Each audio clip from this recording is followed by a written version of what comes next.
Hello everybody. Today we start this video from the driving position of me driving this Isuzu. I don't know what to call it. I guess an enterprise truck. That's a diesel that I am returning right now to Enterprise because I had to rent it for work. We had to deliver some stuff. And I tell you, what a weird driving experience. So I'll show it to you on the outside once I get to where I'm going. I'm actually heading back to return it. But just in this odd position, having great visibility because there's nothing in front of me. As you can kind of see, the truck kind of ends where the windshield wipers are. And yeah, there's a ton of space. And I'll show you a little bit more when I get to the destination. So I'm stopped. See, there seems like there's like an emergency vehicle going there. But man, I've never, let's see, let me cross this. Let's see if I got to pull over to the right. I mean, I'm already in the right, but maybe I need to let it pass. But in any case, yeah, rented this truck. It's an interesting experience because first of all, I don't think I've ever refueled via diesel before. like you can kind of see the fuel gauge is full. Yep, okay, I don't have to do anything. And you can kind of see the RPMs at 3,000 RPMs. That's it. Now the speedometer ends at 100 miles, but I tell you, oh, I just realized I had a flash on the entire time. The driving this thing, it is one heck of an experience because you cannot drive this fast. You just can't. You have to get used to the fact that everybody's gonna pass you. Everybody, you're in everybody's way. You cannot get out of your own way. All right, gotta make a turn right here. And yeah, this is a life of a small trucker, little truckster. That actually has a lot of features in here. You do have cruise control, so the button is here. It activates here, but then you control it via the stalks here. You got your plus and you got your minus.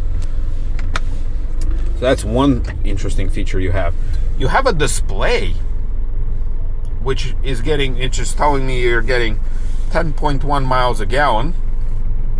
And that's how, we did a lot of idling. It does have a power lift gate. You can see the switch here. Has power locks, power windows, no power mirrors. No, you don't get those, which would actually be nice because these things, as huge as they are, if you got them wrong, you will not see a single thing. So you always got to make these wider turns. Although this is not a huge truck, I'll show it to you on the outside. Even though you feel like you're driving something that's a lot more massive, but you actually don't. You drive a little teeny bitty one. All right, now changing lanes, I tell you, that's probably the worst because you really have to check your mirrors. There's no way. There's no way to do this without mirrors. Like your visibility ends quite fast. Everything rattles, by the way. You can kind of hear that. Yeah, so this thing that just passed me, so that's a bigger version of this truck, but no, this is a smaller one. So I'm driving now through some industrial / commercial places. You see a lot of dealerships. Oh God. Oh, and another thing, the bounciness of this thing. I'm going 35. You can kind of see. Yeah, going the speed limit in these is probably the best. Like you're never gonna race anybody. You're never gonna win any kind of race. You got to check your spine because these things are a lot better loaded than they are offloaded.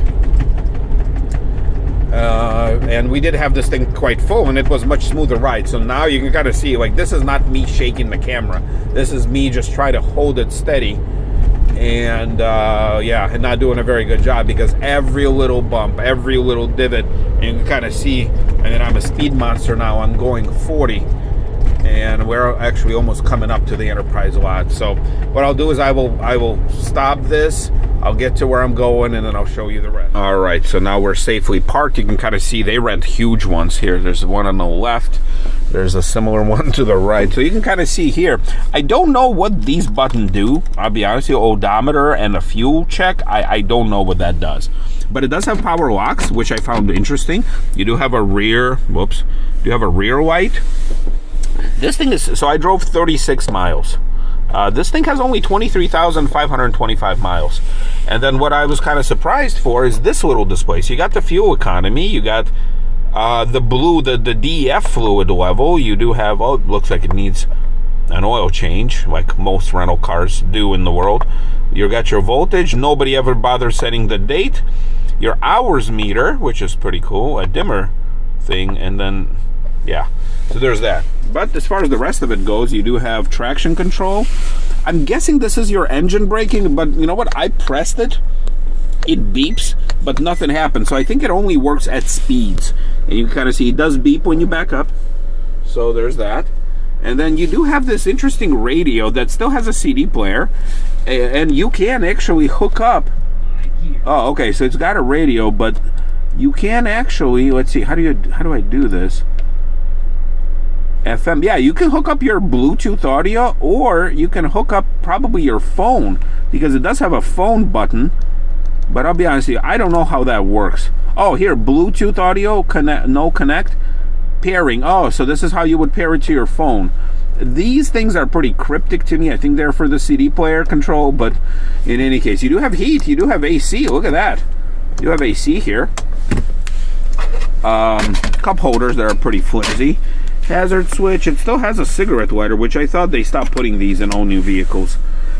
This is a refrigerator truck. I'll show it to you on the outside in a minute. And this is the controller for the refrigeration. I'm not going to mess with it because I have no idea how to use it. Also, I thought that these things are all manual, like stick shift, because when I got it, I was like, oh, you know, I'm going to have to brush up my stick shift skills. No, they're actually automatic. You do have huge cup holders here. Emergency brake, that's my Gatorade that I got on the way back. You do have a jumper seat, or you could have this little fold-out shelf. And I think you have the triangle, and you do have an extinguisher back there too. So, yep, so you can sit 3 across. Actually quite comfortable. I mean, these are kind of full-size seats. I like these door handles. Look at that. Now, it's got like these punch-out things everywhere. You got blank switches. And the weirdest thing is, look at the way that the steering wheel goes. It's basically, it's horizontal. So you also have a minivan vehicle safety. So it's considered a minivan. It is a diesel, so I got some diesel for it. Yeah. So on the inside, I mean, driving it is okay. Your foot constantly hits the column, so this just sticks out from the middle of it. But you have enough room to kind of maneuver your way around. All right, let's shut this thing off. Oh, the noise. All right, I'm gonna get my Gatorade in a minute. So there you go. So first of all, no step. You got a step there, and you do have a handle that kind of helps you so you don't fall out of this thing. Oh God. All right. Oh. So there it is, October 2025. So it's a pretty new vehicle. Here, let me kind of go back out here. You see there's my Ford Fusion. You can kind of see all the huge trucks. So this is a little one. This is not the full-blown huge one. Like I was afraid I was going to get something like that, but no, it's a little one. You do have, so the one thing that we really needed was the electric gate, so the power gate. So once that switch inside is flipped on, you could control it here, otherwise it's disabled. And the lift gate, you drop down and then you unfold it. I'm not gonna do it right now, guys. It takes a while. It's really loud and heavy and noisy. But that was the one thing we needed because we had pallets to load. And ultimately, here's my little truckster. Let's see. You have diesel here, so I did refuel it. So again, because it's quite new. Oh, this is interesting. So this is the refrigeration unit, and then it has these folding out steps, so you can fold out, and there's a grab handle up there, and you can climb up, and you can service, I guess, the refrigeration thing. And I'll be honest with you, I didn't think, like, I know these things, they drive around, but you kind of don't notice it a lot. Like, you don't notice the brand, but this is an Isuzu NRR. Enterprise Truck Rental. And what is this called? Oh, it just says diesel up here. So yeah, it's pretty new. Let's see. Yeah, you can kind of. I mean, I'm not gonna lift this thing. Show you the engine. But let's see what else is back here. I guess I have to kind of walk away from this thing. yeah, there you have it, guys. So I'm gonna go and return it. I had good 36 miles worth of driving. Look at all this stuff back here. But it's a nice experience. It's interesting how everything is just like kind of in the open. So I guess it's not really afraid of water, I guess, just going everywhere. But you see, there you have it. It's an interesting, quick little look. I don't know what else to show you guys. It's pretty basic stuff. Like I said, I like the fact that it had a refrigeration unit that we didn't ask for, but we asked for a power lift gate, and that's what we got. And it looks like some sort of like drain lines or some kind. Look, got all this stuff that's back there, but Thermo King. Alrighty. So again, wasn't planning on making this video, but I guess combining business and pleasure serves us right. All right, see you, everybody.